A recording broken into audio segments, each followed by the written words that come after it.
Hey listeners, Mallory Wilsey here, Chief Producer of the Enrollify Network, and I want to take just a quick moment to tell you about another show on our podcast network that I know you'll love.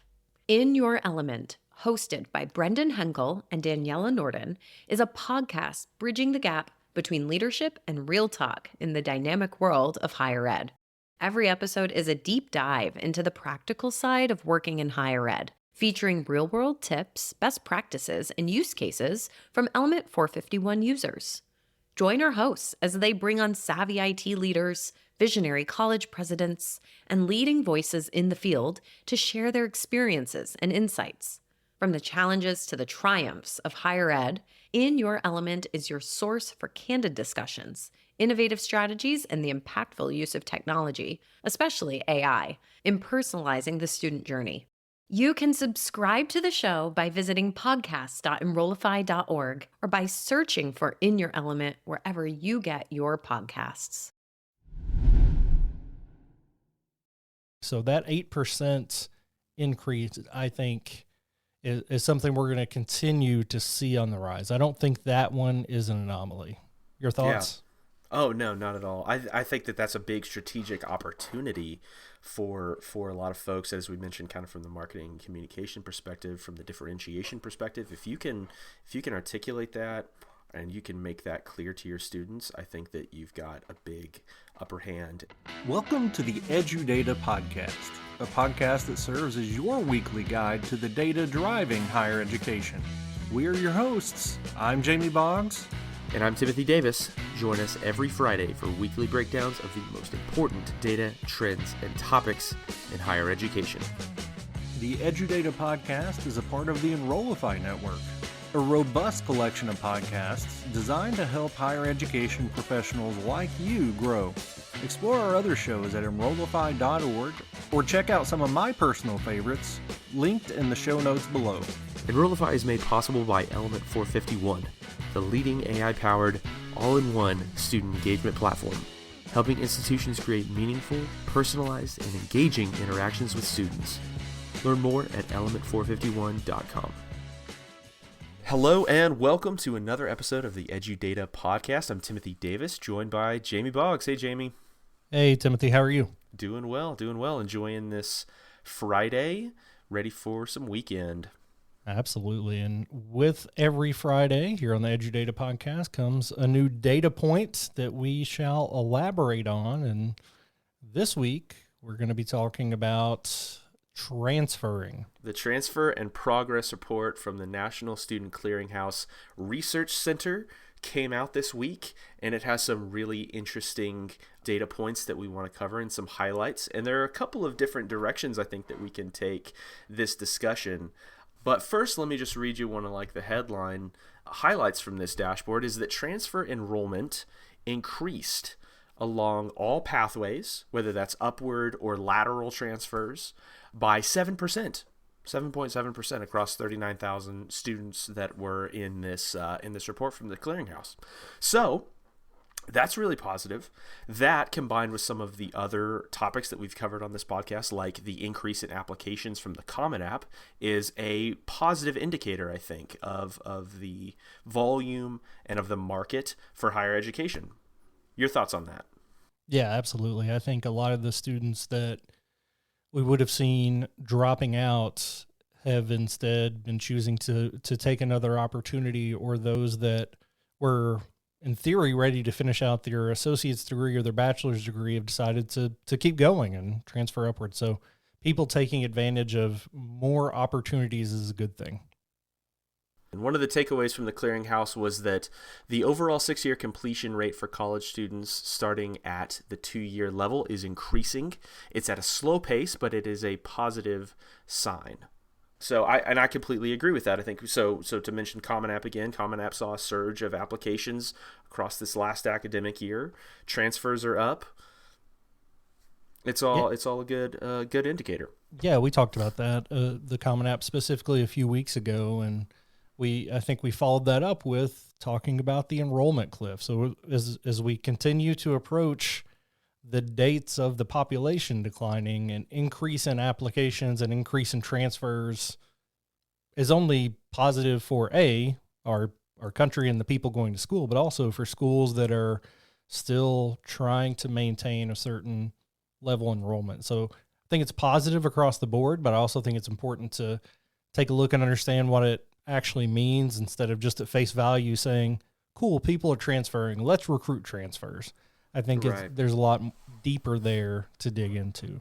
Well, before we get into some of those data points, I want to mention another podcast episode in the Enrollify network from the Higher Ed Geek with Dustin Ramsdell. He recently had a conversation with Irina Berezovsky, and they talked about some of the issues that students face with transferring, with credits, and with pathways, and a big disconnect that exists, especially with first-time freshmen, between the pathways and the transfer outcomes that are available to them when they start the university, and then just what they understand, right? There's a lot of information in there to communicate, and sometimes like articulation agreements can be really opaque and are not written for student comprehension, but are really just kind of written for the benefit of the two universities, right? And so I think that there's, even though we're seeing an increase in interest in transfer, there is a lot more opportunity for universities to articulate those things, those agreements, there's a pun, to their students as those students are starting college and as they're in college.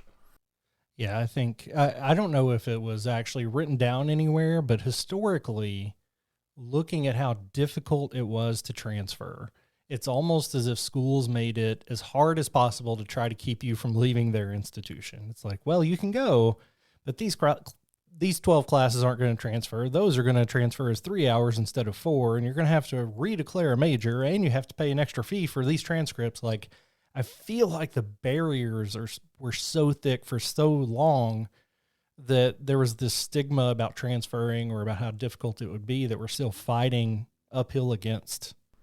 Absolutely. And we'll actually see a data point in this report from the Clearinghouse about outcomes for students that maybe understand better or take advantage of their transfer opportunities out of community college. But the difficulty of transferring is really highlighted in the total number of Americans who have some college but no credential, no degree.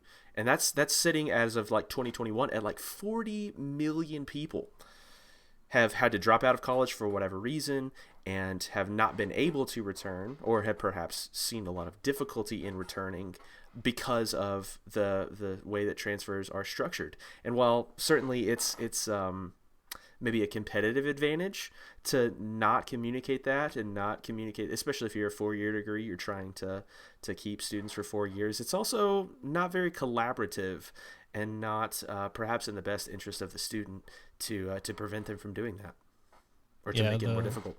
The all ships rise with the tide metaphor is sometimes lost with us when we're looking at everything as a competition. And 40 million people, think about, I mean, we get 10% of those people to come back and finish a degree. That's 4 million additional individuals that are qualified for employment or some kind of certification or some type of, I don't know, they're bettering their lives in some way or another. And that seems like fairly low-hanging fruit, but a lot of those, unfortunately, are kind of lost forever. So we're forced to shift. Some people will transfer, some people will go back, but certainly not all 40 million. But we need to make sure we fix that moving forward so that that number doesn't keep growing, and especially percentage-wise to the general population. Yeah, absolutely. And my takeaway from that Higher Ed Geek episode, from like a marketing and communication standpoint, was let's try to get this stuff down in writing. Let's try to make this visually and verbally comprehensible, and get this idea of pathways out to students so that they understand how to go about engaging in their educational journey. This report showed an almost 8% increase in upward transfers, meaning you're transferring from a 2-year institution to a 4-year institution. And I think that particular pathway has been a barrier for many, some for financial reasons. Yes, I can pay for community college, but paying for a university is a bigger problem. Or I can take classes at community college at home, but I have to go away to do a bigger university. Now with more distance education, which we've also talked about in an episode, and a lot of systems in certain states are making that pathway easier. They're either saying, if you go to a community college in our system, then you get this discounts on the 4-year institution when you decide to go there, or you're automatically admitted once you complete these credentials at these community colleges. So I think there's more financial incentive being put into that pathway, into that system, in addition to just making it more clear and direct and accessible for everybody. So that 8% increase, I think, is something we're going to continue to see on the rise. I don't think that one is an anomaly. Your thoughts? Yeah.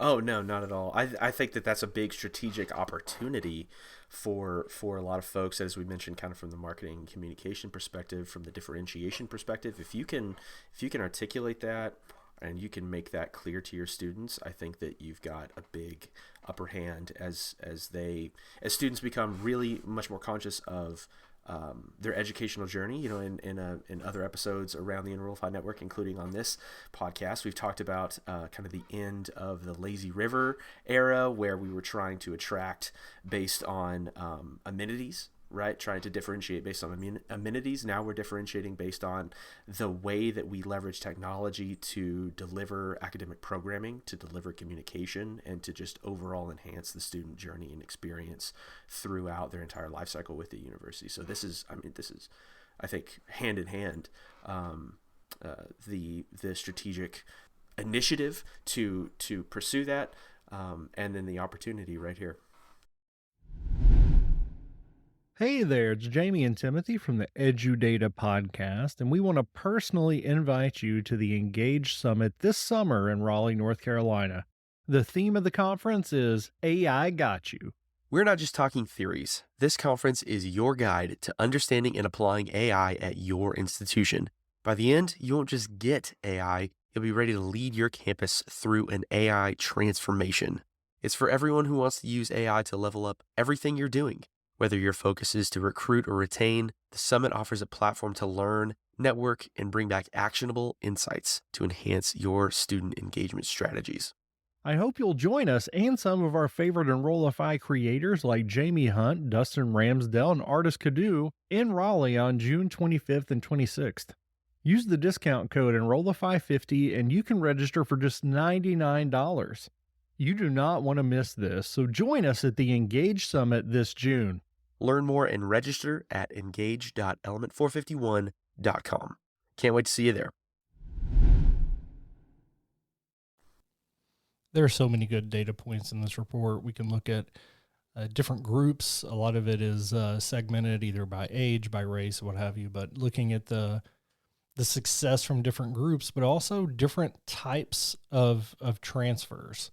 So whether that's people that don't transfer versus a lateral transfer, meaning to another 2-year school, or an upward transfer. And the results are pretty staggering when you look at what happens to people once they transfer. For example, the 6-year rate of completion for individuals that don't transfer at all when entering a community college in the cohort starting in 2014 is less than 23%.